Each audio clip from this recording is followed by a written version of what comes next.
Welcome back to another edition of the Gabagools Podcast. I'm your host, Jeff. This is episode 77, and with me today, a special Thanksgiving episode with the Cuzzo Dan and Rich, aka Johnny Julia. How we feeling?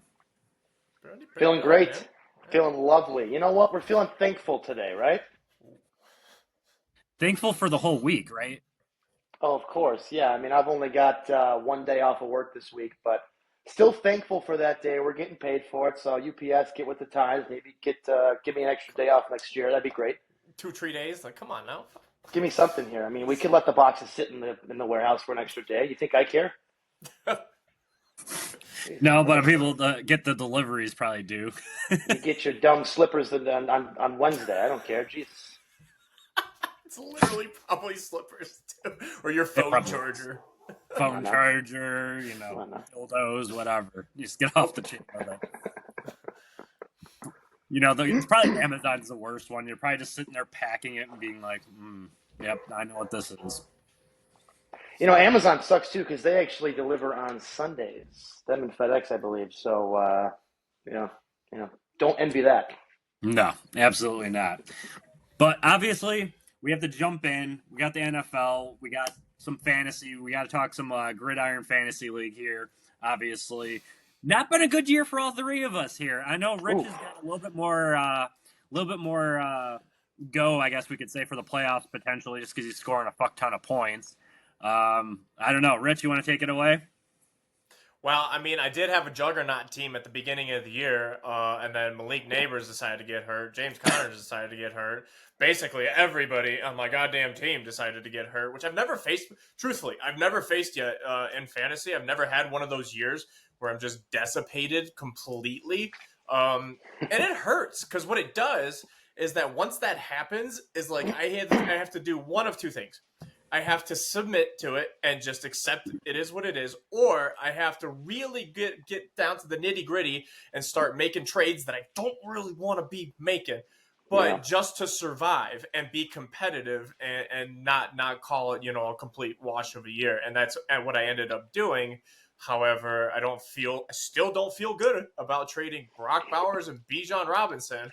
However, that's desperate times call for desperate measures, and we're looking, when that draft comes, I'm looking reloaded for next year. So, yeah, and obviously we're going to be discussing this a little bit further too, because we're probably going to end up doing some sort of trade. If you're going to be the one making the playoffs and I'm not, we're going to make some trade to give you that push because there's no reason for me to. I like Michael Carter in my starting lineup. What do you mean? Yeah. It's so funny because Lamar, in theory, should be like tearing it up for you, and he's been a sore spot.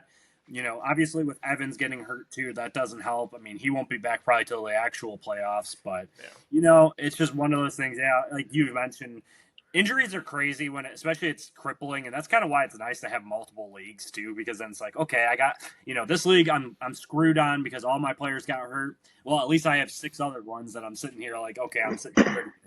But obviously for me, I don't know why, but Gridiron too, it's like I always want to compete. I don't want to like ease off the thrusters.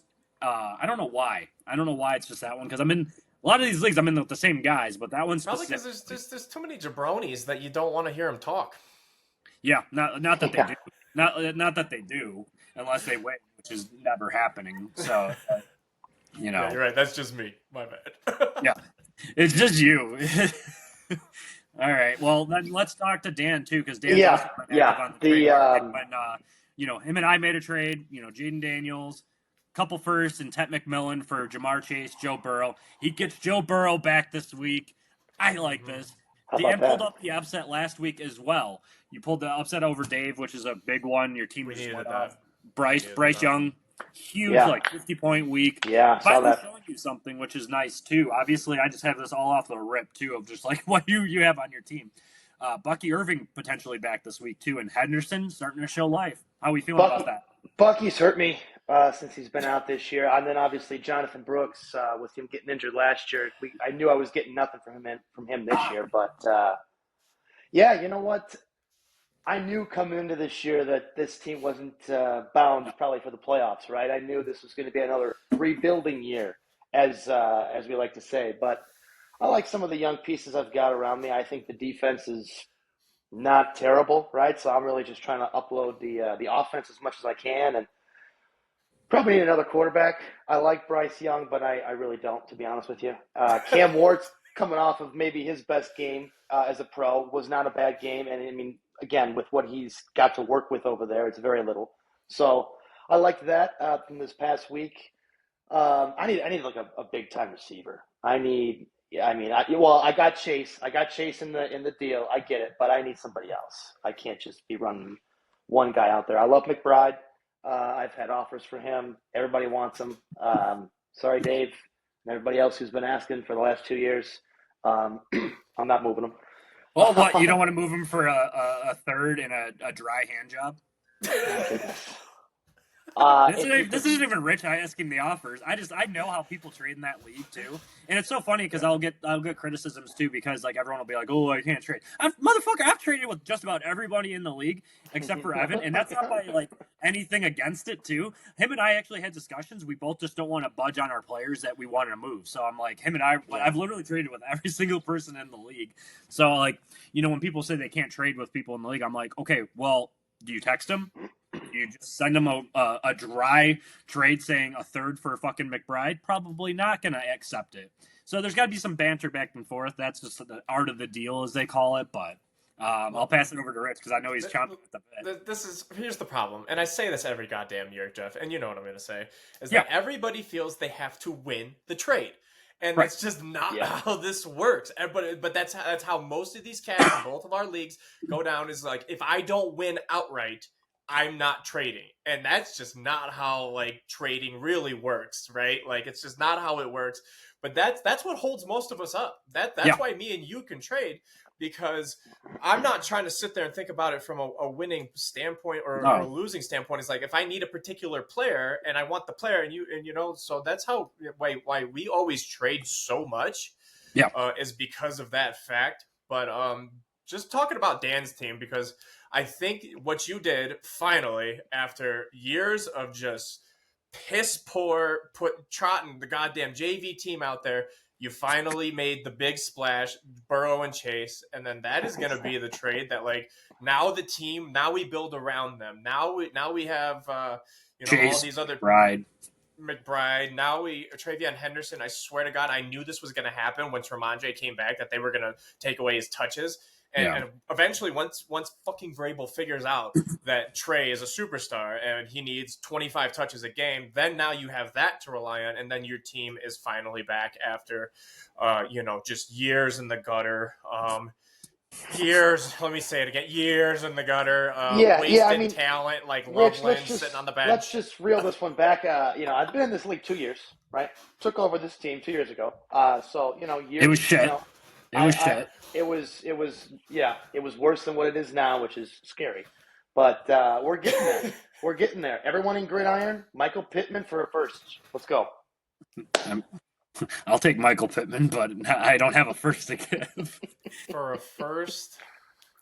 Yeah, no, there's our problem. Yeah, I know that's not going to happen. What about a second?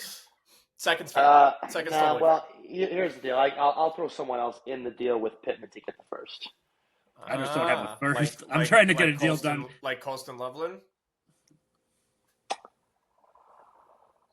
Man, I like Loveland, and Caleb's been throwing the ball, he's not Warren. Don't get me wrong, Warren's been a stud this year, but they're actually using Loveland a little bit now on the offense, and you get one tight end position, Dan. You get one tight end position. Think about it. Yeah, sleep on it. I'll sleep on it. I'll sleep on it. See, and this is how it's done. You just have back and forth conversations. And as Rich said, and we're in a couple leagues, so this isn't just exclusive to Gridiron. And Dan, you're in other leagues too that you could probably speak to. But yeah, the problem with the trading too is people, one, want to win the trade, and two, people think like of this long-term 5 years from now bullshit. I said this too. I'm never trading Burrow and Chase. I traded Burrow and Chase this year. I'm never trading Patrick Mahomes. He's off limits. I traded him a couple years ago. Allen. And here's the thing is like, and Josh Allen too. Like, I traded him. Like, this is just like trades that you just have to make. Like, I also hate this ageism that goes into it too. Here we go. Because I've also had Tom Brady on my team, and he's a unicorn. Let's just say this. But at age fucking 44, he was still slinging it, putting me almost in a championship 3 out of 4 years here at 44, and then Stafford this year too. And I'm not selling him for multiple first or anything. But when years ago, I hear, oh well, he might trade or he might retire, or oh he's not doing well. The dude's been on fire. He's an MVP a candidate, and I have this is for a little bit later. We're going to discuss MVPs as well. I got that for you guys. But this is the big problem too when I think it comes to trading is people don't look in 2-year windows. They look in 5 years from now. I can tell you one thing: the league might not even be around in 5 years. Like, I'm not saying our leagues, but like, because my league will repeat people out, cut guitar strings. You're not needed. I'll find a new one. Like, that's how it goes. That being said, that's why people struggle in Dynasty. That's why it takes them years to rebuild. You have to trade. And I want to use Kevin and Lance from our C2C league, right? That team across the board was absolute shit. The college level was shit. The NFL level had a couple of top prospects. It was shit.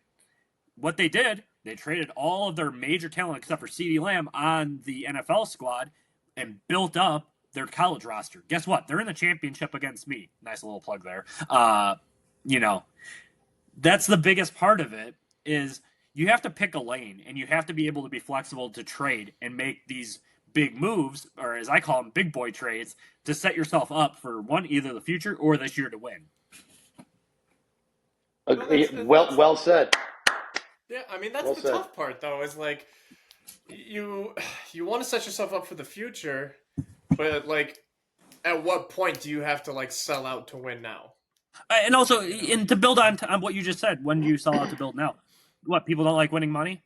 People worry about their roster 5 years. That's the ultimate thing, is we're playing for money, not for, and I mean, I know you're playing for hand jobs and glory, but like we're playing for money, and that's at the end of the day, this is about money. This isn't about how sick of a dynasty I can build for the next 5 years. Oh, he's gonna get this fucking stupid trophy, this jerk off.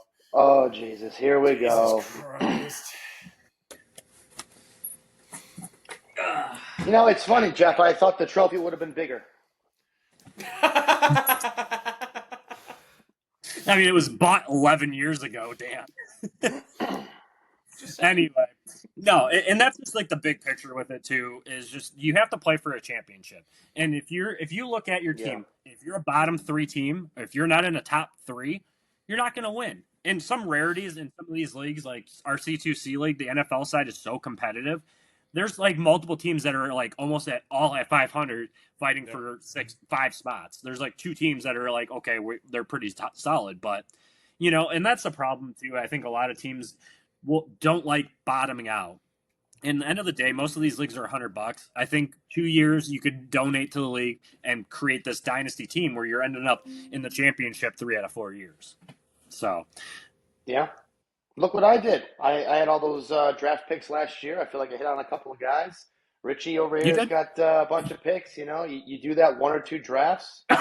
You get a lot younger. You get a lot better. Yeah, and you just have to be open to trading with everybody. You can't go into it saying, oh, I'm not trading with this person. Like, I will trade with everybody in the league, but I'm also not going to give it up for nothing, Yeah, there's also some folk in our league that don't want us to win, Jeffrey, and so they won't trade with us. I know. Believe me, I understand. There's multiple of like that. They will spite trade or they'll spite not or reverse it somehow, where they just won't even trade with you just because they don't want to see you win. And that's the problem. Is then you're alienating yourself out from the league. So, I mean, that's just the short and skinny of it. The short and skinny of it. There you go. It's not short. It's not short and girthy. Should we talk some NFL now? Yeah, let's do it. All right, NFL. Jump in.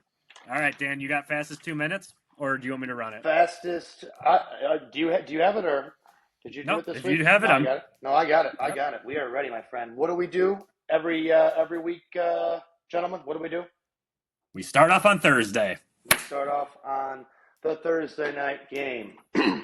Also this week, tried to have a little wordplay here with some of the Thanksgiving terminology. So See if you can like pick hand up stuff? on. You'll see. Just relax over there. Jesus, Hansy. It's clearly like the theme of the podcast is all hand stuff. It is. Episode 77, Hansy. All right. Thursday night, we start off. Davis Mills squabbles up Buffalo to keep playoff hopes alive. Houston 23, Buffalo 19. There also might be a couple of song references in there, too. Colts go cold turkey late. And KC overtime win. Kansas City 23, Indy 20.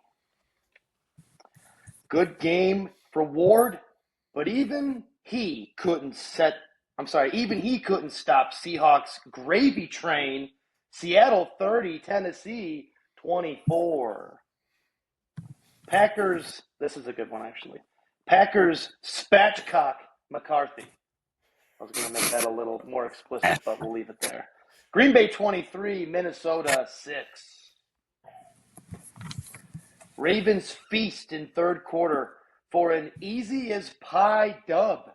Baltimore 23, Jets. Sorry, Jeffrey, 10.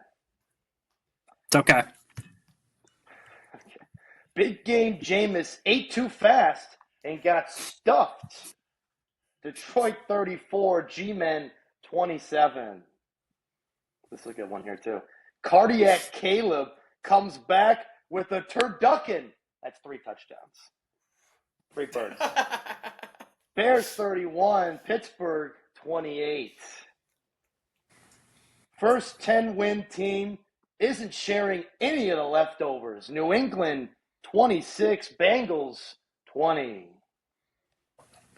Shador wins NFL debut over Vegas Turkeys. Old school kind of slang there. Cleveland 24, Las Vegas 10. Jaguars gobble till they wobble for 7th win. Jacksonville 27, Arizona 24. Like that. Somebody's got to sign this guy. I know. Dallas carves up Eagles to erase 21-point deficit. Cowboys 24, Philly 21. Captain Kirko deep fries New Orleans. Atlanta 24, New Orleans 10. Stafford cooks and exclaims, when you got the yams, what's the yams? Okay. LA 34, Tampa Bay 7. And we've got the game tonight, Carolina Panthers at the San Francisco 49ers, 7:15. That is the week in review. Well done. Well done, as always, Dan. Love it. All right, so let's break down the Thursday night game. Obviously, like you said, Houston kept those playoff hopes alive. They're 6-5 now. Buffalo falls to 7-4, and this is big because New England, which we'll talk about a little bit later, has been just absolutely running the table. Granted, it has to do with their schedule. They were shit last year. You picked the top 4. Of course, you're going to play an easier schedule, but Houston's defense has been on a tear the last 3 games. Yeah, I mean, I'm just going to talk about Buffalo just for a quick second here. They've got 4 losses now on the season. I got to go back and look at all of them. I know they lost to Miami earlier in the year. You lose to Davis Mills-led Houston Texans offense. These are games you can't lose, right? I mean, these are games New England is not losing. I'm not saying New England is that good. I don't think anyone thinks they're like – I don't think anyone's that terrified of New England, even though they're 10-2. But they're winning these games. Buffalo, for whatever reason, man, they just get in a funk in some of these games. And, you know, we think of this team as – I mean, you score 19 points. You mentioned Houston's defense rattling off the last couple games. They've been great, but – this is at least the second or third game that they've lost for Buffalo, where it's like, you know, they another game they should have won. You're going to look back at the end of the year and think, well, could have won the division, could have had the number 1 seed. So I would initially blame that on the fact that Buffalo's skill position players are just, but outside of James Cook, they are actual dog water right now. Kincaid's hurt. Keon Coleman is having some maturity issues per God, Deion Dawkins. I'm not really understanding what that verbiage means. There's nobody else to throw to besides Shakir, and as much as I like Shakir, that guy is not your number one. He should not be your number one on your team. He should be a complimentary, the slot guy that you want to throw to. So I would blame it on that, right? But then on the other side of it, you talk about the Patriots, and it's like, well, who the fuck do they got for skill positions? Why is Drake May making this work with goddamn Stephon Diggs and Hunter Henry? So then I want to make the excuse, but then you can't make the excuse. But then again, like Drake May is just like, this guy's looking on a whole different level. I watched a couple of the throws that he made yesterday. One was in the middle of the field where there was 4 defenders.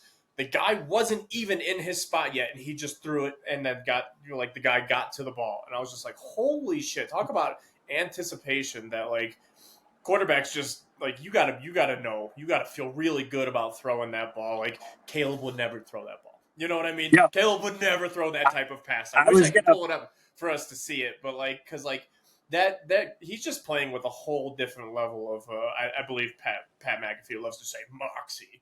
yeah, Um, exactly. You nailed it right on the head. He's playing at an MVP caliber. We're gonna say it right here. We're gonna flag it. And I'm sorry, we're all Caleb fans here. Right now, Drake May is looking like the best quarterback out of that class. I agree. He doesn't have that. He doesn't have the arm talent or the evasiveness that Caleb has, but that really doesn't matter right now. No, not at all. But, bringing it back to that Thursday game real quick, 8 sacks. You can't be taking that. And yes, there was a couple no. of injuries on the offensive line, but Josh Allen needs to do better. You can't rely on James Cook. I hate being wrong about James Cook because I don't think he's that good. Personally, I really don't. Even though he's like second in the league, I don't think he's that good, especially for fantasy. I hate going against him because he ends up getting the ball 30 fucking times, gets 800 yards, 7 touchdowns, and gets career-breaking games just against me, though. But anyway, hats off to the Houston's defense. This is what they built, though. This is why they traded up for Will Anderson. He's out there being a sack machine. Daniil Hunter, he's been up and down this year. He's been out there. And then, obviously, interceptions are here and there. But Kalen Bullock, former USC Trojan, out there getting those picks. We like to see it. Bills, they need to start winning before we transition into the next game. But I'm going to keep it right here with the New England Patriots and Cincinnati Bengals. Obviously, Patriots won 26-20. They had to fight back. They showed that. They showed the what did you say? Moxie. They showed the cojones too. 9th straight win. They're beating teams. Obviously, Burrow not being out there is a big difference. Compared to Flacco. T. Higgins got hurt pretty bad, or not hurt pretty bad, but he got hurt, knocked out of the game. I think it's concussion. He's out for, this upcoming Thursday night game. But, Drake May, he is, like I said earlier, an MVP candidate. He's not tearing up the stat sheet either, but he's mobile on his legs. He's giving Josh Allen vibes almost, but not the arm talent. Mm-hmm. So Dan, give me what do you got? What do you got on the Patriots? And I like Drake May. I like what I've seen from him. Their defense, New England, has really played well. They've been really. I feel like New England, they're just this organization that they weren't good for a while, and then you had Brady, and we all know how that worked with Belichick, and they're just starting over. When we saw them for a couple of years, they couldn't figure out the quarterback. Now it looks like they've got a kid that looks like he might be there for the long haul. You mentioned Henderson. Looks like he might end up being there for a while. They've built up a really good-looking defense. Vrabel, I believe, is the head coach over there, and first year, and he got 10 wins already. So they're looking good. Like I said, I don't know how scared of them I am come playoff time. Maybe I'll eat my words. We'll see what happens. But and then for the Bengals, I mean, their season's done. Burrow was rumored to maybe come back this week. That didn't happen. He's supposed to be coming back this week. Really doesn't matter. He could sit out the rest of the year. They could win every game. They're not doing anything. So I don't even know why he's coming back at this point. Rest up that turf toe, Joey B, because I'm going to need you for next year. Wow, that was adorable. Love that little Joey plug. B, huh? Come on, fucking turf toe. Jesus Christ. He's like, what is turf toe even? What is this? You hurt your toe? Like, come on, bro. Suck it up, Yeah. man. You playing That being football? said, obviously the football or Bengals golf? season's over. What they need to do is they need to go out and sign some linemen. They need to trade for somebody to protect Joey. That, like you just said, the problem is that they can't protect the guy. So With he ends what up getting money? Yeah, I mean, right. The money is screwed, but I guess they'll have an early draft pick, so they'll go get somebody. Should we make the proclamation that it's going to be, is it Caden Proctor, Alabama? Yeah, that's the only one I can think of. You want to go and throw that out there now? Probably. All right. Or they could just go, they could do the funniest thing of all time, too, and draft another wide receiver. Just to go with it. Hey, I mean the Bucks Like did it. The Bucks went and were like, yeah, we're just gonna draft Ekbuka. We don't really need him, but and then it turns out you really needed him. Yeah, I mean, I think that's always been kind of like what the Bucks do. We're going to talk more about them later, but you kind of always knew like Evans isn't going to be around forever. He's kind of on his sailing out. Godwin, I didn't really realize he was like almost like what is he 30, 31? He's up there too. So like he's got a couple years left on his deal, but dude can't stay healthy. But finishing up Patriots, their schedule has not been hard, but they'll make the playoffs. They'll get probably maybe a one or two seed, but overall, tough team to beat right now. It sucks. Thought we finished them off for a while, and now they're right back. And next game, shall we do it? We'll rip the Band-Aid off real quick. And it's not really a Band-Aid. We're going to talk Bears and Pittsburgh.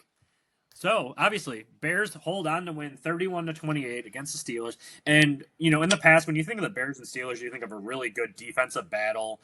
This game, a little high scoring, 31-28, like I said. Caleb Williams, though, looked pretty good. 3 touchdowns. You could obviously still have no problem running the ball with Mungai. Swift, he's okay. We're going to start seeing him get phased out, I think. They're going to ride him off into the sunset, and then, we'll see what we got. But, he really wasn't a factor. And then DJ Moore said, hey, I'm still alive. I'm still here, guys. I'm not getting traded anytime soon. So what was your guys' thoughts? Rich, lead us off. I mean, but that's what it's got to be every week, right? It's like somebody's got to take the reins. We have so much talent on the offensive end where it's like, who's it going to be this week? Ideally, you spread it out equally throughout the game to everybody. It's just not how it really goes, right? Like the last couple weeks, it's been Rome, and then before that it was like Loveland one game, and then we had our Manon guy 175-yard game, and it's just like, who's it going to be this week? And I didn't have DJ on my on my bingo card, but now it's like, all right, like he's still here. He's still here. He's still very, very, very good. Amongst all the talk of like, hey, we should trade him. We should get capital now. We should thrust Luther Burden into a more prominent role because the guy's a dog. Yak God, right? I'm telling you, Antonio Brown in a couple of years. Here's another one for you. Hopefully he doesn't try to shoot somebody. Yeah, well, that's aside the point. Whatever. But yeah, the run game looked pretty not that great yesterday. Caleb looked okay. I think the completion percentage ended up being somewhere around like 52%. We're always gonna get hung up on these numbers. But then the one that matters at the end of the day, a win. The win. Yeah. We got the win. He got 3 touchdowns. I don't give a fuck if he threw for 50 or 40% completion, 230 something yards. Like that's what we need, right? It's never gonna be this. And I know this is also where Drake's in the MVP conversation. He's not gonna be a 75% completion guy. That's just not who he is. He also his arm talent plays against him because this man just can't float a ball. He has to rip that motherfucker every time he throws the ball at 100 miles an hour just to show everybody. Or maybe it's just a little bit of nerves and stuff like that. I know he could put touch on the ball. I'm not saying that he can't. It's just like when he is in that heated moment, like he does not float balls. He just rips it as hard as he can. And I think in time, and with Ben Johnson and Case Keenum, I love Case Keenum as like his mentor. Like, they're gonna figure these things out. Like he's practically unsackable at this point. I know he took one from TJ Watt. Hey, It's We TJ learned Watt. a lesson. We learned a lesson, Caleb. You ain't fucking doing that shit to Max Crosby, and you ain't doing it to TJ Watt. So No. everybody else, yeah, you're untouchable.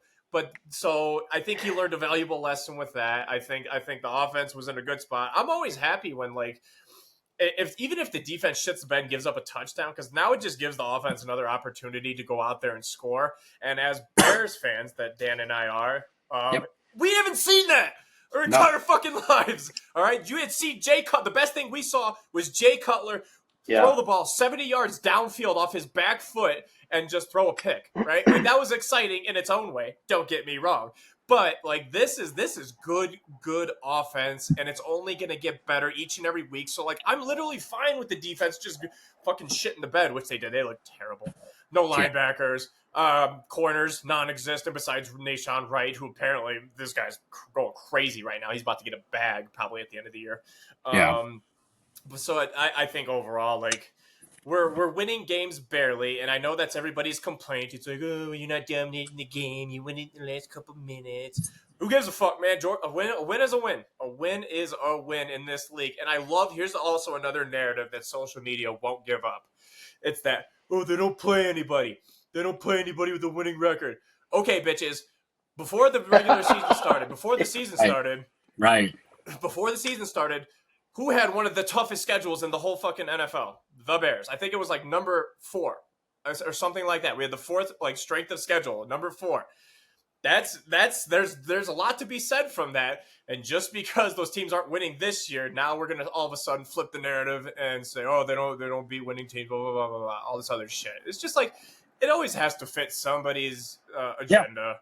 Right, just like Caleb was a bust, last year. In the first week he's a bust, second week he's a bust, third week he's a bust, and then it's all like, wait a minute, oh, he was good, and it's just like, oh, he's generational again. In recent memory, though, like, okay, Jaden Daniels had it, but that could be based off of strength of schedule last year. What QB has come in and immediately, outside of Jaden Daniels last year, has come in and just lit it up year one? I actually cannot remember. I cannot remember. You go back to Mahomes, he sat like a year, and then his first couple games, he went off. He is probably the greatest of our time. Let's go back and say, like, I can't think of anyone that came in year one and was like lighting up. It's gonna take time. He also didn't have a fucking coach or offensive coordinator. I'm trying to think. Sam Darnold, no. Zach Wilson, no. What about what happened with Herbert? Didn't Herbert have a good? I don't know if it was his rookie year, but remember Tyrod got hurt. He got hurt, and he had to take over. Because didn't he have? Burrow might have been decent too. His rookie season. I mean, I would. Other than those two, though, didn't he tear his ACL though? Year one, Burrow.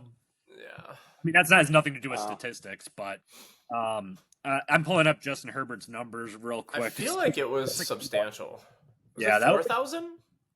So year one in 2020, he threw for 4,336, 31 tutters. And that's what kind of led it, because the following year, too, he threw I would say that's successful, Dan. Yeah, I'd say that's successful. So, I'd say that's all right? That's not bad. Look at Dan out here pulling. Amen. Man.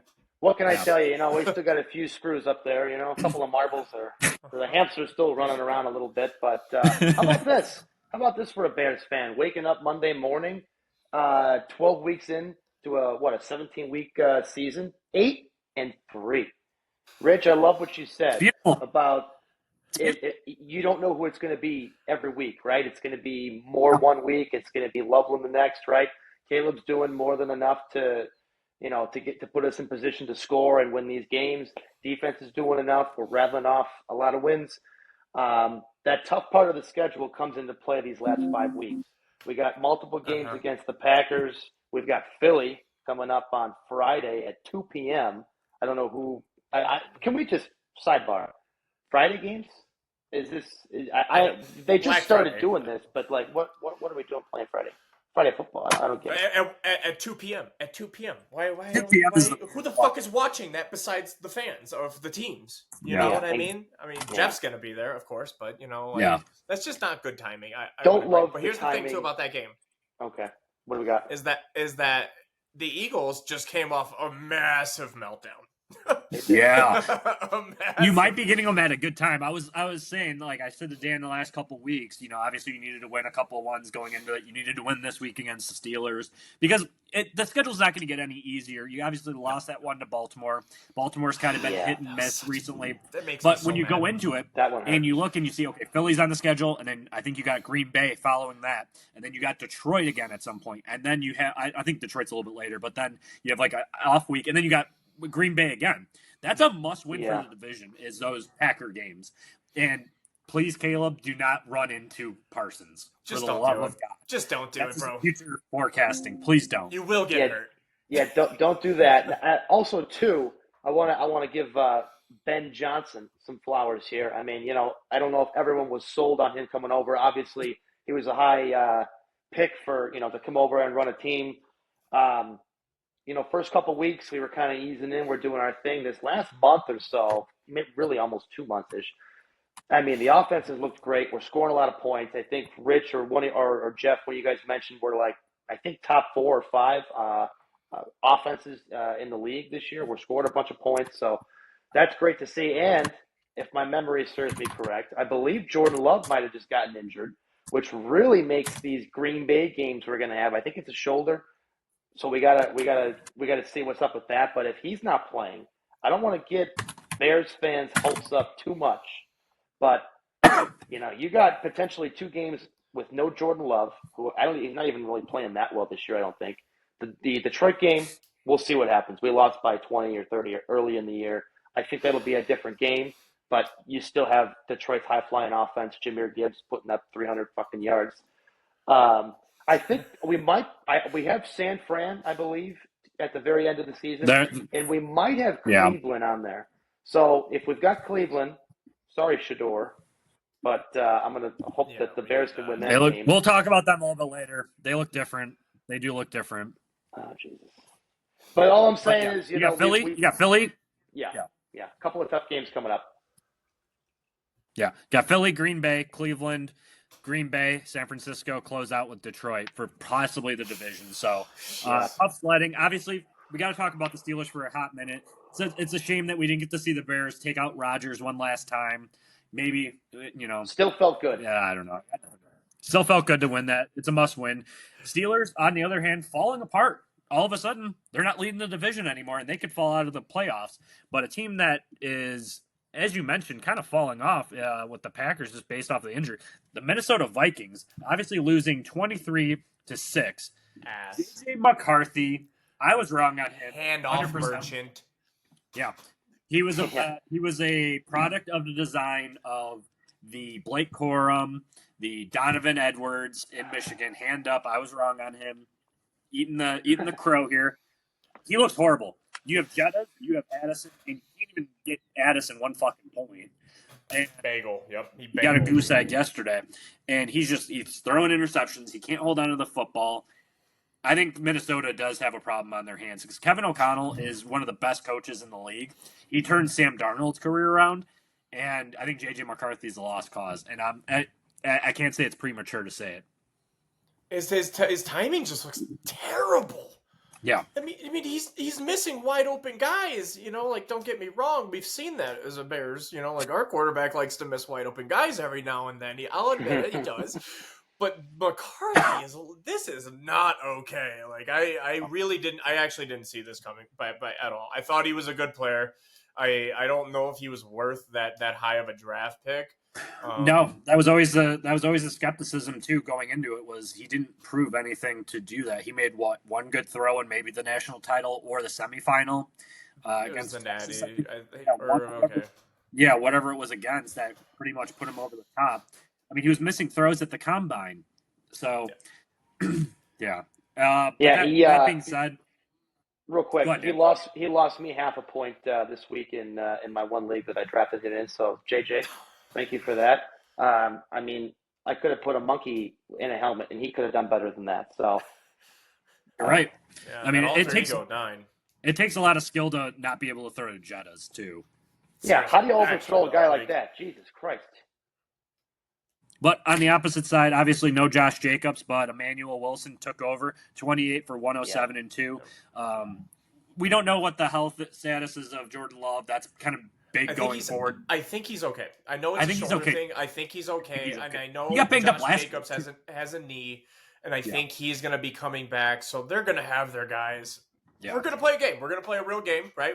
We don't want a depleted Packers team. We're going to play a real game here, and when we fucking win, then it's just going to be like this whole other story, right? Like now we're going to have it's going to be nice. Goddamn right. Yep. Yeah, and then you're seeing Christian Watson back out there too. You're going to have to play a little bit further back. I know it's tough because that's what they do. They run the ball, and then you throw it deep to Watson. That's kind of their recipe. Like you said, Jordan Love hasn't been super impressive. He's kind of just been a game manager very much. That's all you got to be. I've expected more. I was always high on him too, but I'm not really seeing it. But we'll see. Obviously, next couple games for them is pretty crucial. I think they got Detroit on Thursday, so that'll be a fun game. Nice. Big game. But moving into the Detroit game now, 34-27 over famous Jameis's Giants. Jahmyr Gibbs, obviously, we have to talk about him. He is insane. He's probably one of the fastest players in NFL right now. 3 touchdowns. I think he had almost 200, almost 300 yards, all purpose. Like, that's just insane to me. How good, how electric he is. And that's not even talking about how good the rest of the team is around him. I mean, he had 11 receptions for 45 yards, and he had 219 on the ground. Amon-Ra St. Brown, 9 receptions, 149 and 1. USC, wide receiver U. Fuck Ohio State. Fuck LSU. Jared Austin. Jared Goff just does enough. Obviously 42 times passing. He's getting the job done. It's kind of what we're seeing, but it's the defense. The defense is what could be the most intimidating part with the Lions. You got Jack Campbell out of Iowa, is just a tackle machine. He's all over the field, flying all over. Reminds me of Urlacher very much, honestly. Not as bulky, but still. Brian Branch in the secondary, and then you got obviously Aiden Hutchinson out of Michigan, just tearing it up constantly. Putting pressure on the QBs. On the opposite side, though, real quick, gotta shout out Jameis and their little trick play touchdown. I love watching Jameis play. Rich, do you have the quote that he had before the game, the pregame? No. He said, "We outside, but we're playing inside." Oh, Jameis Winston could have a. I like it. He is my favorite person to listen to. If he doesn't have a podcast or some sort of segment, I want him to be an announcer. That's when he retires. Yeah. He is the funniest guy to listen to. Him and Brady up in the booth would be unreal. Oh my God! Could you imagine? Brady would quit. Yeah. Giants. Obviously, we know they suck. I think it's pretty clear too. They had the lead. The defense was majorly the problem. Isn't that crazy when you say the defense is the problem and you say Brian Burns, Kayvon Thibodeau, and then Abdul Carter, and you're like, the defense is the problem, and obviously Sexy Dexy, that's the problem. Like, holy shit, that is the best defensive line if you really on paper, and you're telling me the defense is the problem, and you're right. I'm not saying you're wrong, but that's not good. That is not good. 100%. It's awful. And you look at the stat sheet too. Brian Burns, just 1 tackle. Sexy Dexy had 1 tackle. That's not going to get the job done. Abdul Carter, he had a couple tackles, but he wasn't on the stat sheet. And this goes, I guess you could say the Lions' offensive line is still pretty good, obviously. And, given that Jahmyr Gibbs was gone, he hit that outside, and he's gone. It's hard to touch him, but yeah, I don't know. Giants. Do you know there is a Giants wide receiver who has better receiving statistics than Jetta's? I believe it. Is it Wandell?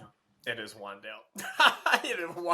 Wandell has better receiving numbers than Jetta's. What the fuck? That's not okay, McCarthy.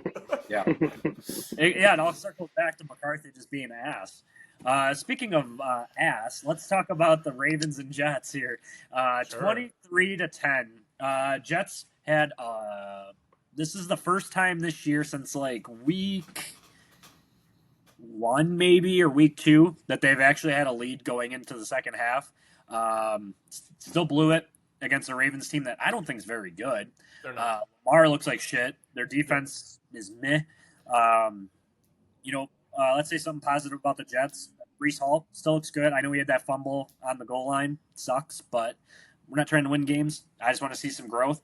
What I'm going to say about growth, though, John Mechie looks solid with Tyrod as his QB. That's what I'm looking for. I want to see Mitchell look good. I want to see what we have out of these guys. And that's why Fields is benched, is because he can't throw it. He can't read it. He's not a QB. Get him off my team.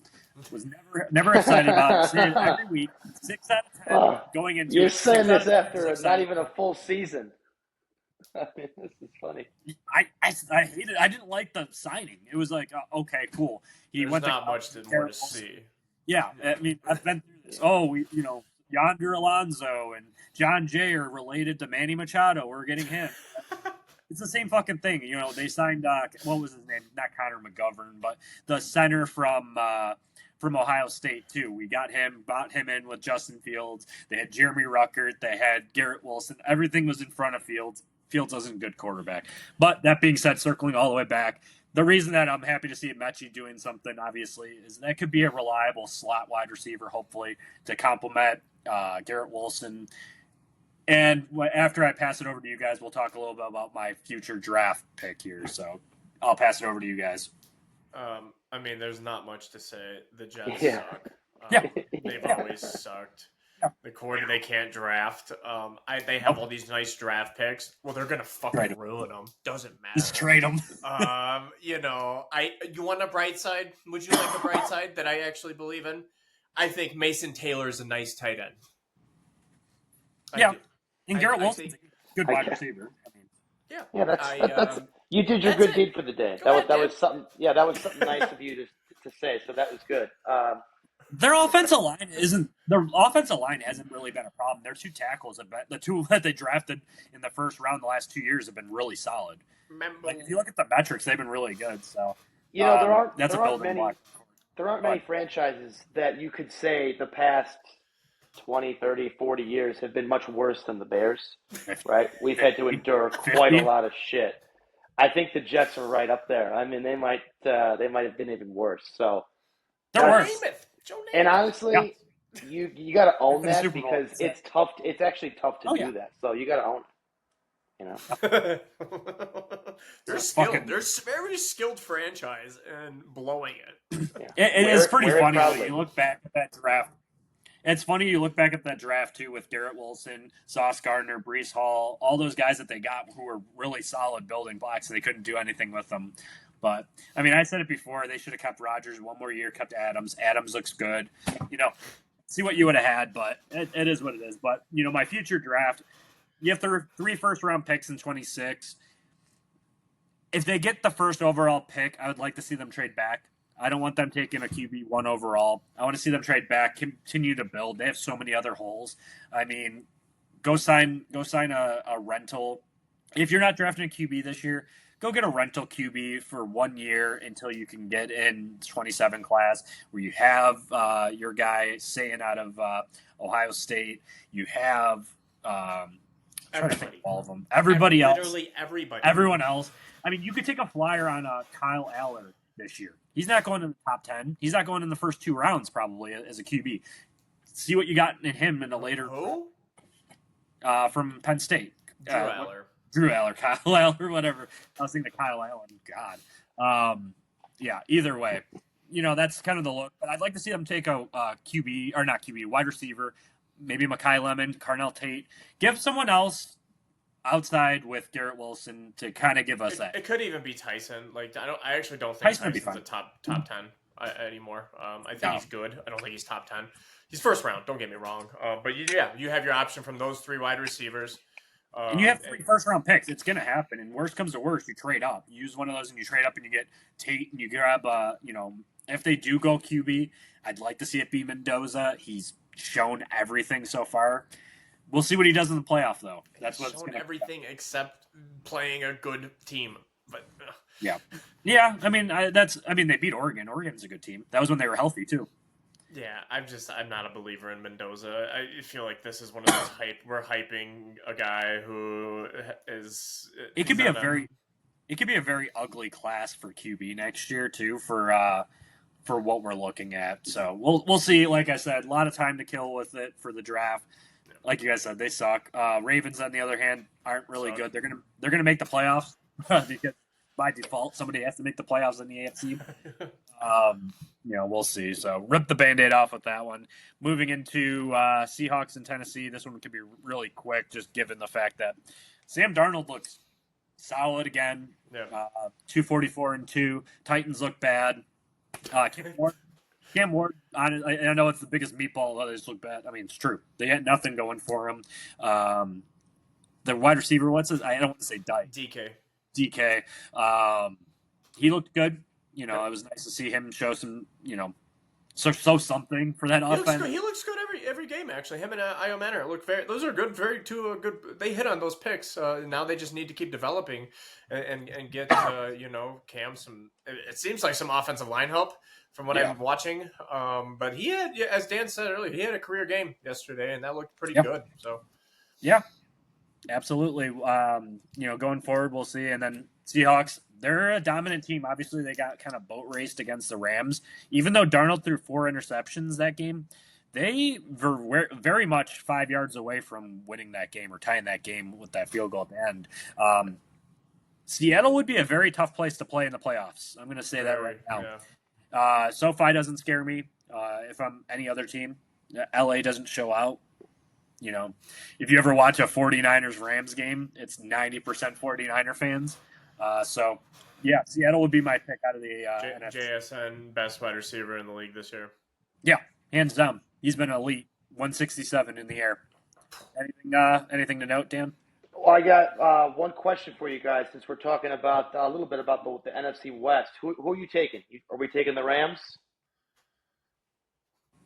Yeah. As much as I want to, talk up Darnold and say that they're going to do it, the Rams are absolute juggernaut this year. Stafford is my pick for the MVP. He deserves it. But that being said, I have to do that. Who are you picking, Dan? I mean, I guess you have to go with the Rams. I mean, I don't think anyone's going to pick San Francisco, but they're only 2 games back. I don't know who they play. I'm not picking them either, but it's a tight division, so we'll see what happens. Yep, absolutely. Moving into close calls here, we have the Chiefs winning in overtime over the Colts, 6-5 and 8-3. The Colts are kind of surprising people. Daniel Jones didn't really do anything wrong that game. They just didn't score in the last 12 possessions. You're not going to beat the Chiefs kicking field goals, as a coach. I think the coach from the Chargers said a couple of years ago. Jonathan Taylor was non-existent, but that's to be expected out of this Chiefs defense. They don't really give up a whole lot on the ground. And you know what? It came down to just not being able to beat Mahomes. And Mahomes kind of showed that playoff magic that he normally does. And just kind of proved it. And Kareem Hunt kind of dusted off some of the old bones. He had 100, yep. 100 yards rushing and 1 touchdown. I think he scored 4 touchdowns in the last 4 games. And then Rashee Rice is showing out that he's that number 1 wide receiver, 141. No touchdowns, but kind of surprising to see Patrick Mahomes not throw a touchdown pass. I think there's been 2 or 3 games this year that he hasn't thrown a touchdown pass, which is weird. He's had an un-Mahomes, I feel like last year he might have been maybe not as good. Maybe the last year or 2. He had that stretch where it was just he's the number 1, we know. He's putting up 30, 40 almost every game. I feel like the last couple of years, teams have been a little different. Maybe he doesn't have his same weapons. Kelsey's been getting a little bit older. Obviously, no Tyreek the last couple of years. He was just a freaking cheat out there. So it wouldn't surprise me, though. I mean, Kansas City is they're in 3rd.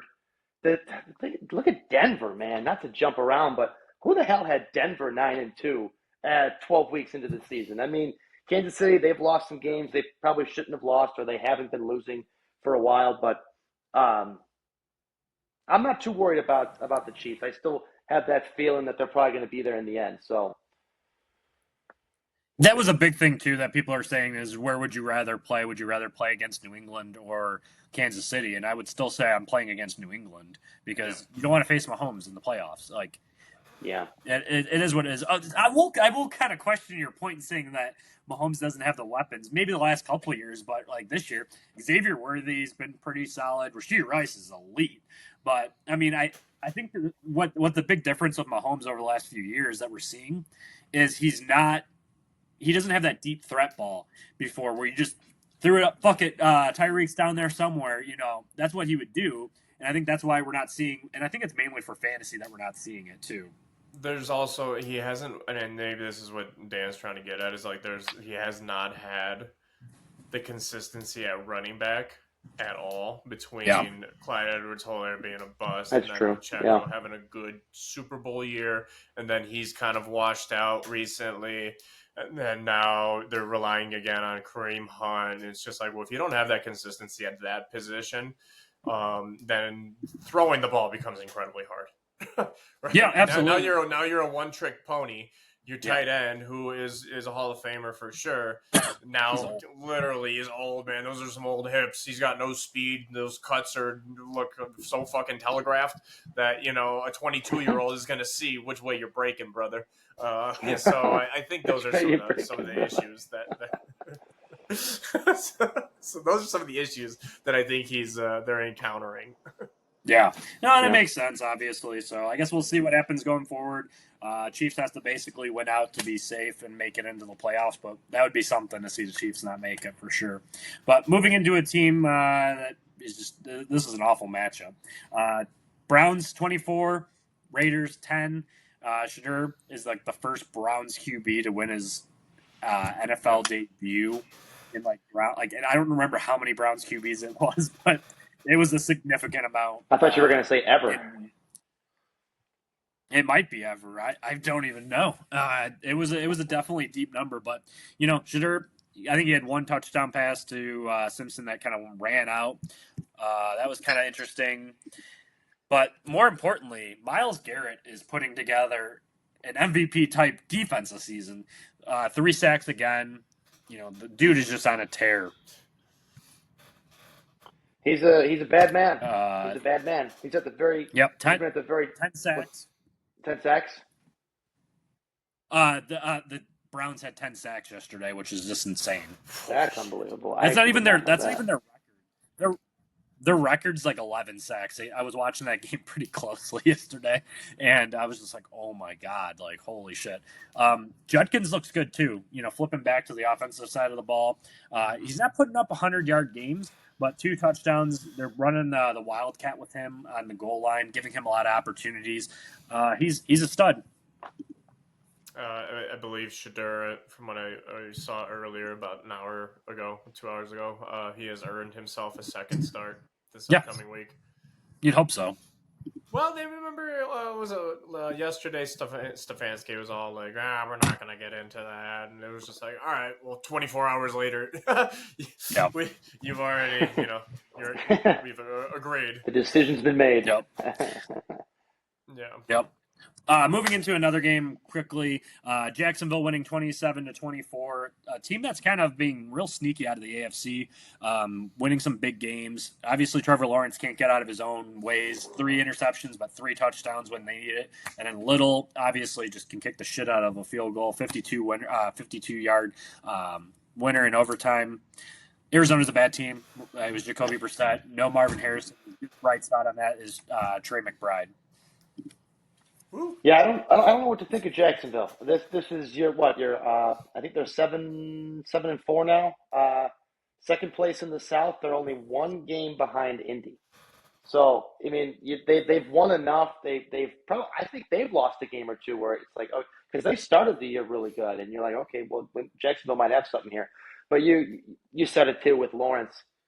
This guy had so much hype come out of college a couple of years ago. Oh, this guy's going to be the next big thing. He's going to be unbelievable. Heard it from every outlet, every person. And it's like, well, he has vastly disappointed. He's had some good games, but, I mean, come on, three picks against a bad Arizona team. I mean, all 3 of us could have done better than that. So him and Kyler Murray are the only 2 exceptions who have like, they've played terrible in pretty much their whole career, I would say, honestly. and then they got that second contract. It's him and Kyler Murray, and I don't understand. It's probably just because of like that's what's gonna put fans in seats, right? Is Murray and T-Law, but like by all accounts, neither of them deserve the contracts they got, and they are full on, in my opinion, for number one picks. Bus.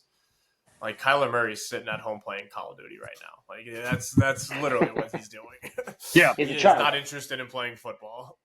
No. He's a child. Pretty much. I mean, he's the same size as one. So, Yeah. Moving into the other game that was actually really exciting was the Eagles and Cowboys. You know, through 2 quarters, you're thinking, "Oh, okay, this is over, 21-0." Cowboys get that touchdown at the half, and then roar back. You know, keep the Eagles off the board the rest of the game. Put 10 up in the fourth quarter. You know, Dak is also having an MVP type season. You know, just doing enough to actually keep the team alive. And you know what? They were right to pay him for sure. It's going to make for a fun Thanksgiving. I don't know who they play exactly. I'll look ahead while I'm talking, but you know, they're running the ball decently. Javonte is kind of looking pretty solid this year. And obviously George Pickens has just been insane. 9 receptions, 146 and 1. They desperately needed that second wide receiver behind CeeDee Lamb.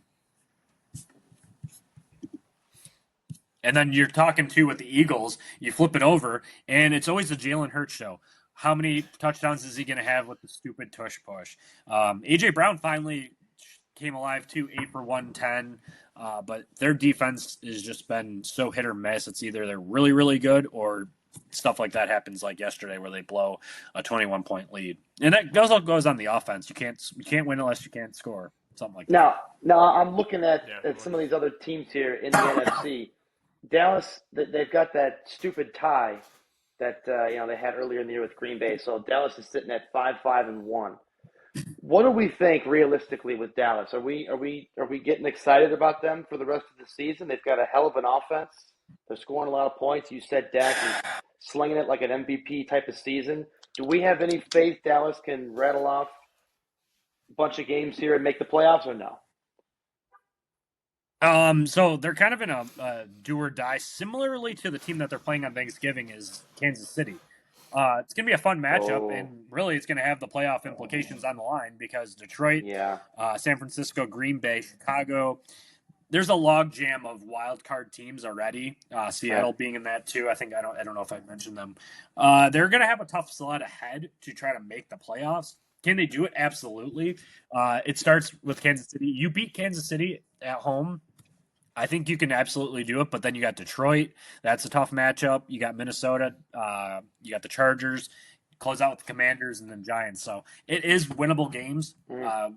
Like I said, you're going to have to see a huge matchup out of or huge games out of Dak. They got a couple tough games going down the stretch. So you know what? I'm going to answer my own question here. I'm going to say no. Yeah.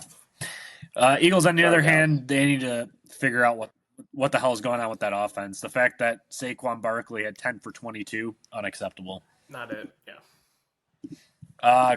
Next game, this one will be really easy to talk about. Atlanta, New Orleans. New Orleans is another dumpster fire of a team. You know, Atlanta with Kirk Cousins, another team that doesn't have their first round pick this year. It's just, they look awful. Bijan's kind of carrying that team when London wasn't there. But Kirk Cousins doesn't like throwing to London for whatever reason. I know he was out this past week, but, you know, I don't know. Atlanta, another dumpster fire team. You know, anyone that could go into that situation, you see, okay, I got Bijan Robinson, I got Drake London, I got Kyle Pitts, and you're not doing anything with them. It's a problem. That's how you're going to get GMs fired. Yeah, and New Orleans also dumpster fire. No quarterback. Oh, yeah. Kamara's hurt. Nothing good going on over there with Kellen Moore. Nope. And it's gonna be years because I think are they still in cap hell too? Like I know their defense had like a ridiculous amount of like payroll on there too. I don't know, but they're one that's of those another teams team that just seems to be. They're one of those teams this year where it's like I don't even know how they'd even won a game this year. You know, New Orleans. No offense, I know it's the NFL. I understand. You know, they're good enough to make it, but my God. Sunday. I guess. Sunday. My God. Yeah. Yep. And closing out the NFL slate with the Rams and Bucks. My MVP guy right here. We had Matt Stafford throw 3 touchdown passes, 2 of which to Devontae Adams. Puka Nacua still looks good out there. Kyron Williams was non-existent, but that run game is still solid if it needs to be. Their defense is nasty. Jared Verse, obviously that training. They showed that video of him training with Aaron Donald. Hilarious transition over there. Yeah, Rams are good. That would be my pick out of the NFC this year. Honestly, they were a couple bad plays away from making the Super Bowl last year, in my opinion. Yeah, they look good. I mean, Bucks look terrible. Baker's hurt, non-throwing shoulder. Yeah. Bucky's out a lot for different things. I don't know. I sent you that video, right? Yeah. Yeah. Where it's like essentially, Dan, there's like this insider that's like, he actually might not be hurt, and there might be some personal things going on, but they're just going to keep riding the shoulder and foot injury report that they keep doing every week because it like hasn't made sense why he hasn't come back. So it's like there might be some personal issues, and I'm like, oh my god, no! Like I don't want the Bucks to blow up like this. I like their team with Baker led. I like Bucky. Yeah. I like everything they got going on, but something tells me that that's about to start going. Yeah, Well, and obviously with all those injuries that they have too. That is no bueno. Well, so here's the problem though: is you trade him, and then all of a sudden he's going to show up. Right, and then he appears, and then he goes up for 200. Yeah, whatever. That's why it's all bullshit, but just media. Yeah, but exciting slate ahead. Obviously, we still have Monday night tonight. That'll be fun. If Bryce Young goes off, and that'll be fun. I'm going to laugh when Dan beats me, and then Rich, we're going to have a conversation about draft picks. But close it out real quickly on the NFL. What do we have for your MVP candidates? So I have 5 to go from. I'll give you the best ones to have. All right, Matt Stafford, Drake May, Jonathan Taylor, Josh Allen, or Patrick Mahomes.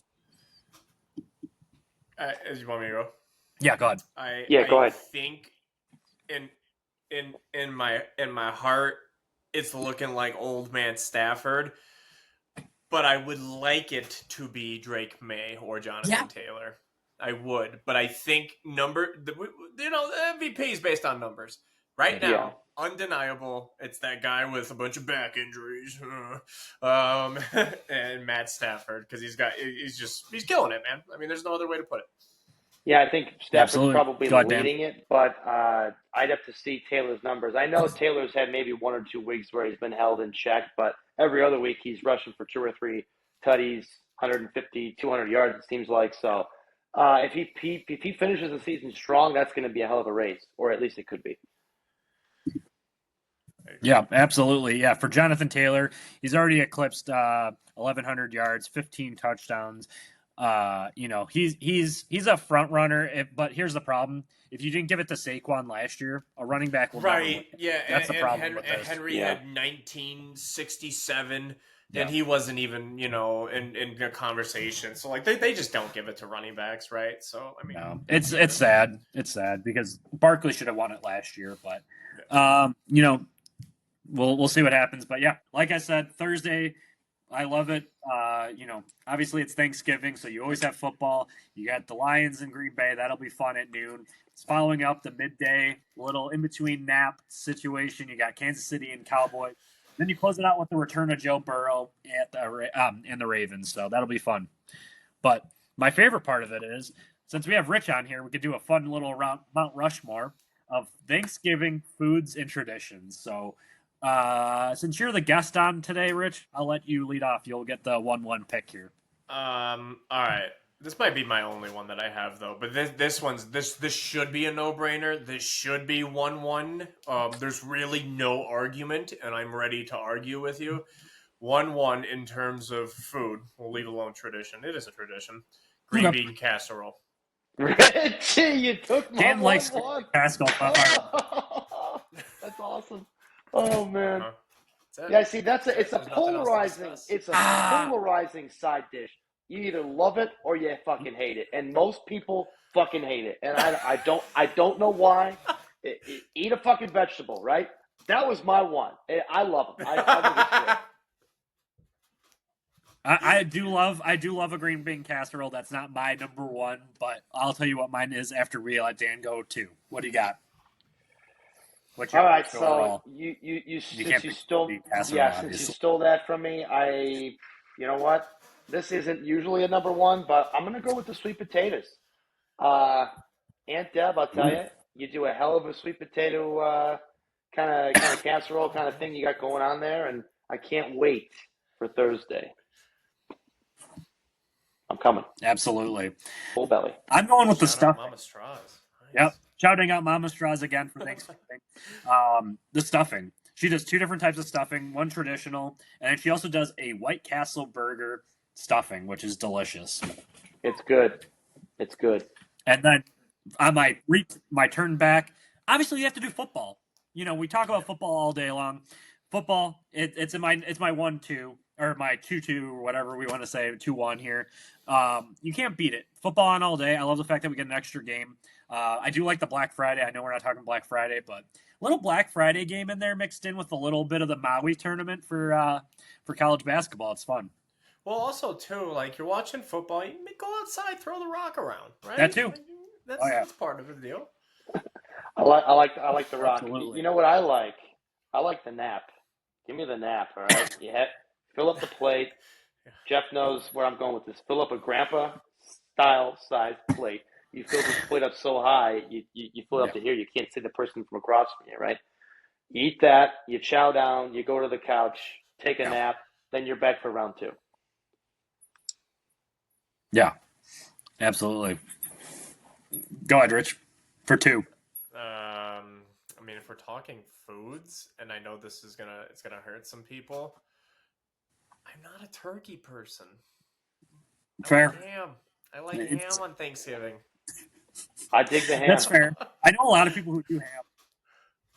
Yeah, ham for us is on Christmas. We do ham on Christmas, actually. We do too, yeah. But if I had my choice, I would like a ham on Thanksgiving because I think it's just better than turkey. Man, look, cooking a turkey ain't easy, and if most of the time, if you don't do it very correctly, you're gonna make that motherfucker dry, and then now you gotta salt the shit out of it, and it's just not gonna be that good. Now, do you guys fry it or do you guys bake it? Bake it.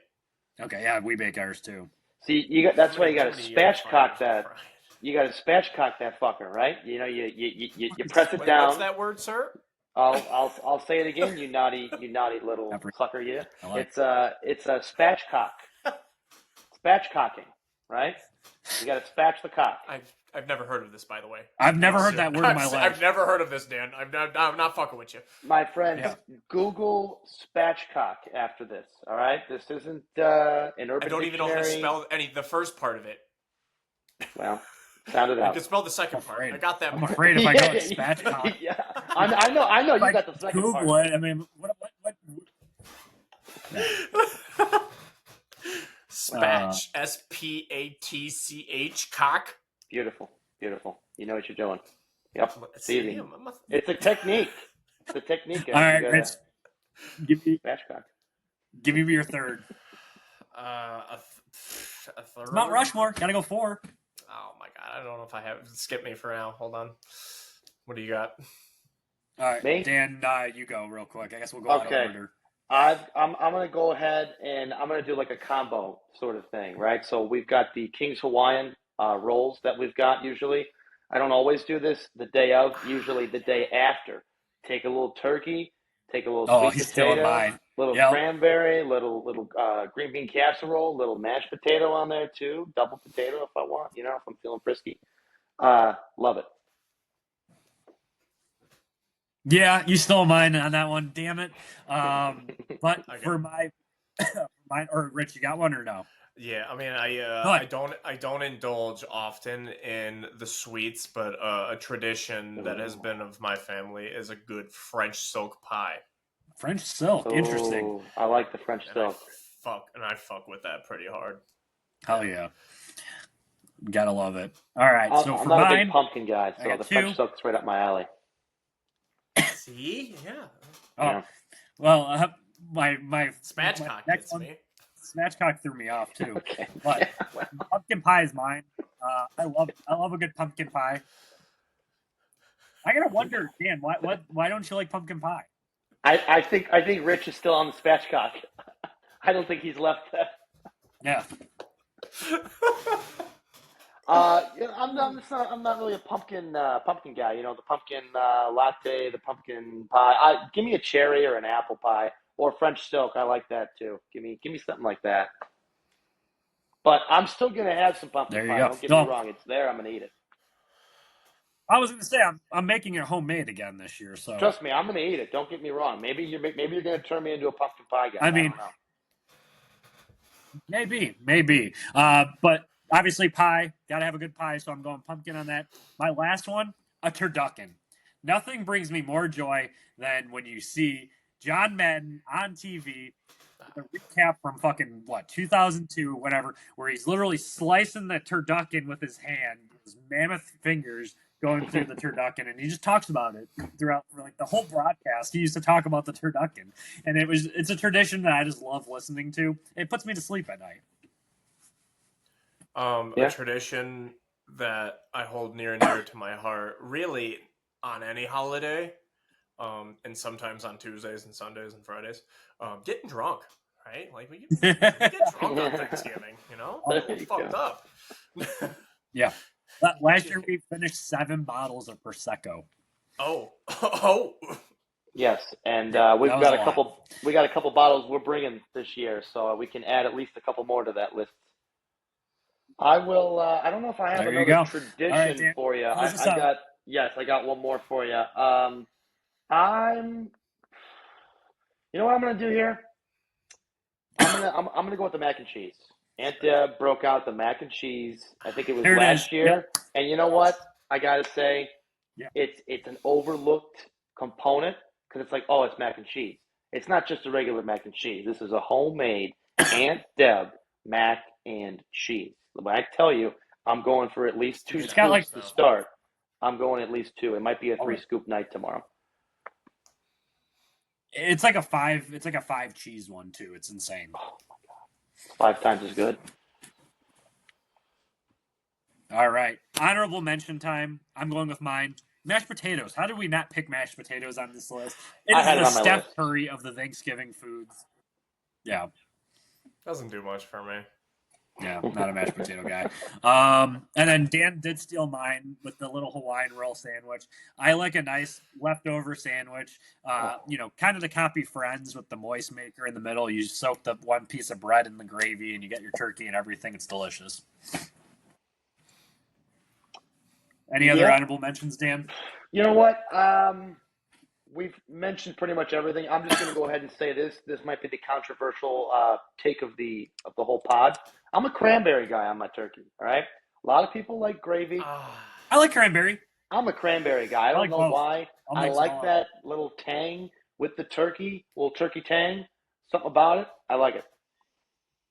Fresh or spatchcock, Rich. Fresh.